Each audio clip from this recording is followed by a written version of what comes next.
This is just a sample of the audiobook.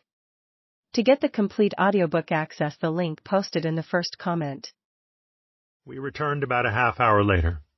I dumped 5 gallons of gas into the tank of the truck and tried to start it up. No luck. The alternator cranked, but the engine refused to turn over. "Dry as a bone, huh?" Bobby said. "Yeah, I'll have to prime it." I popped the hood of the truck and dumped some gasoline onto the carburetor.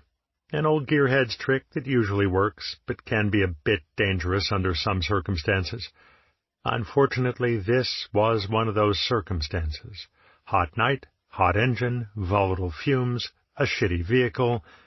I jumped behind the wheel, turned the key, and whoosh! The engine burst into flames. "Jesus Christ," Bobby yelled, "turn it off." I did, but the fire continued. Pretty soon, the front of the truck was practically engulfed in flames.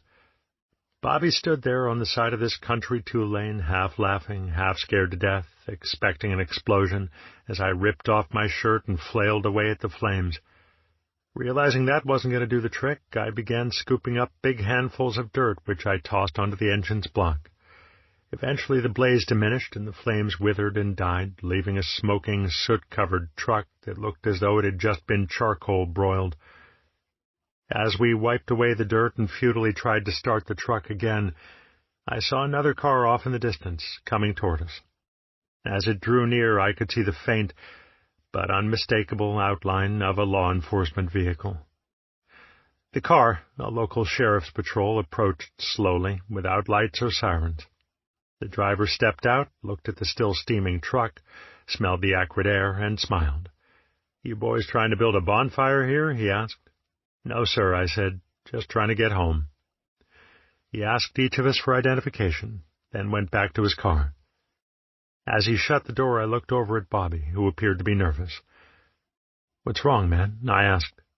I knew the cop was just checking for outstanding warrants, making sure that neither of us was an escaped felon or something. I knew I was clean, and from everything I'd seen of Bobby, he had to be clean too. "Not good," he said, shaking his head. "Not good at all." The cop returned after a few minutes. He handed my license back to me, but waved Bobby's ominously in the air as if it held some terrible secret. "I'm afraid we've got a little problem here, Mr. Weir." It turned out that Bobby was a serial scofflaw who had accumulated scores of traffic and parking violations over the years and now owed hundreds of dollars in fines. I was allowed to make a phone call to a towing company and get a ride home. Bobby was handcuffed and taken to jail. He spent only a few hours there, of course, but if it hadn't been for me in the fucking truck, he wouldn't have been arrested. Not that night, anyway. Bobby forgave me because that was his nature. Unfortunately, just 1 week later, I really tested his generosity.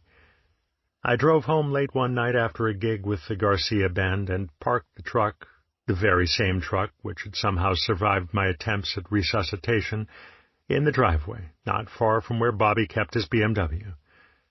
Now, this truck had kind of a strange emergency brake on it, like a toggle switch, and I guess I must have failed to set it properly, because the next morning I heard a knock at the door of the bunkhouse where I was sleeping.